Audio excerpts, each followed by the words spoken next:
एहसास सरोकार। नमस्कार, मैं हूं ज़ेबा और आप देख रहे हैं प्राइम टीवी और वक्त हो गया है प्राइम उत्तर प्रदेश का।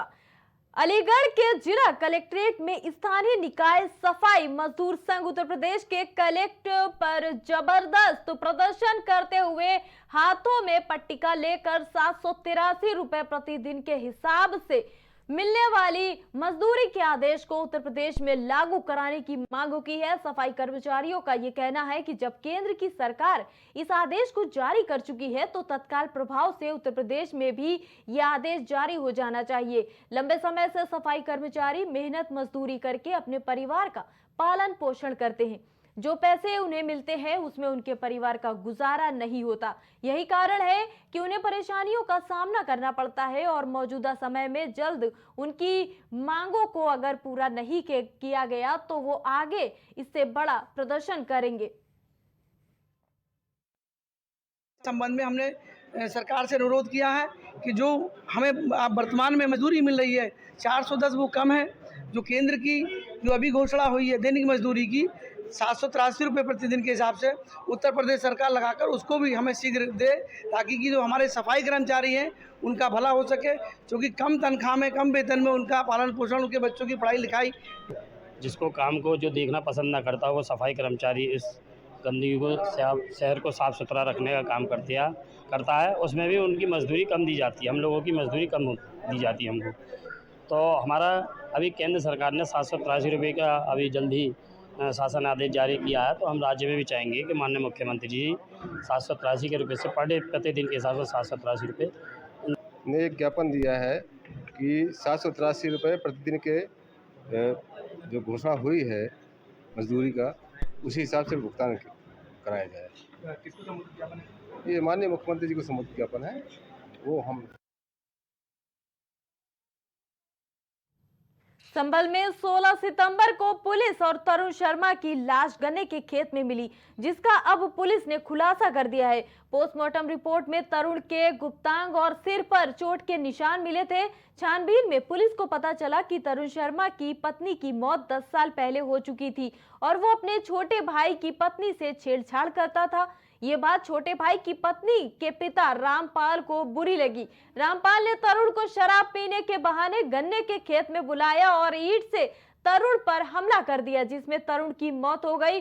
पुलिस ने जब कड़ाई से रामपाल से पूछताछ की तो उसने सारे राज खोल कर रख दिए। पुलिस ने रामपाल को हिरासत में लेकर जेल भेज दिया है।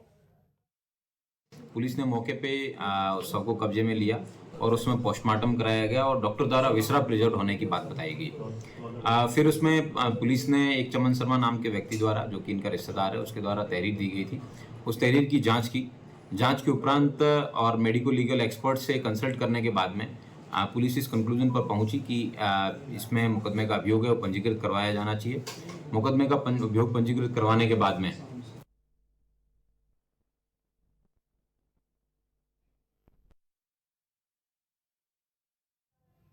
लखनऊ का बलरामपुर अस्पताल, जो कि लखनऊ के प्रमुख अस्पतालों में से एक माना जाता है, उसके बावजूद अक्सर मरीजों और स्वास्थ्य व्यवस्थाओं को लेकर यहां पर सवाल उठते रहे हैं।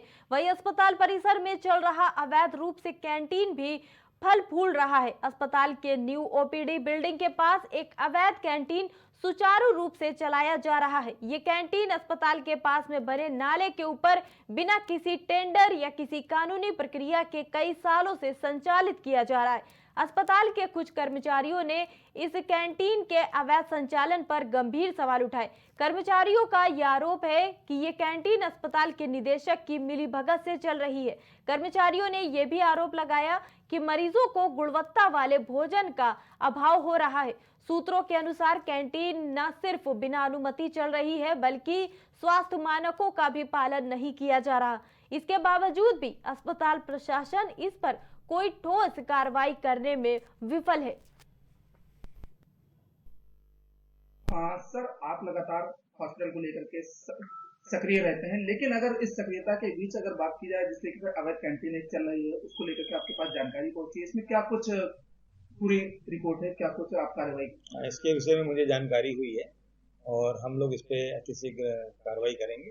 कैंटीन नहीं है, ये एक चाय की दुकान का ऐसा कुछ संज्ञान में आया है उसको हम लोग अतिशीघ्र इस पर कार्रवाई। बलरामपुर अस्पताल में अगर बात की जाए जिस तरीके से स्वास्थ्य व्यवस्थाओं को लेकर के सवाल खड़े होते हैं, तो वहीं यहाँ पर जो अवैध काम है उसको लेकर के भी सवाल खड़े होना शुरू हो गए हैं। बलरामपुर अस्पताल में अगर बात की जाए तो अवैध रूप से चल रही कैंटीन किसी भी समय हादसा को दावत दे सकती है, लेकिन इस मामले को अगर बातचीत की जाए तो यहाँ के जो निदेशक हैं वो इस मामले में पूरी तरीके से लापरवाही करते हुए नजर आते हैं। इस मामले की जब खबर उठाई गई तो जो यहाँ के निदेशक हैं वो इस मामले में जवाब देने से कतराते नजर आए। इस वक्त हम आपको वो कार्यालय भी दिखाएंगे जहां पर निदेशक साहब बैठते हैं। पवन जी जो यहाँ पर निदेशक हैं, उनसे जब भी किसी मामले पे जानकारी जुटाई जाती है तो वो फिलहाल इन सभी मामलों में लिपापोती करते हुए निकल जाते हैं, क्योंकि यहाँ पर अगर बात की जाए अभी इस समय जब हालातों के बारे में जानकारी जुटाई गई तो उनके द्वारा साफ तौर से इस मामले में गोलमोल जवाब दिया गया और गोलमोल जवाब देते हुए अपनी सीट से उठकर तत्काल बाहर की ओर रवाना हो गए। यानी कि अगर बात की जाए जिस तरीके से अस्पताल व्यवस्थाओं को, स्वास्थ्य व्यवस्थाओं को लेकर के जो सवाल उठे और उन सवालों से जवाबों पर बचने के लिए लगातार जो कैमरों से बचने की बात की जाए उन कैमरों से बचते हुए भी नजर आते हैं। अब सवाल ये उठता है कि अगर कोई हादसा होता है तो उस हादसे का जिम्मेदार कौन होगा। हमारे सहयोगी सतीश के साथ मोहम्मद कलीम, प्राइम टीवी, लखनऊ। और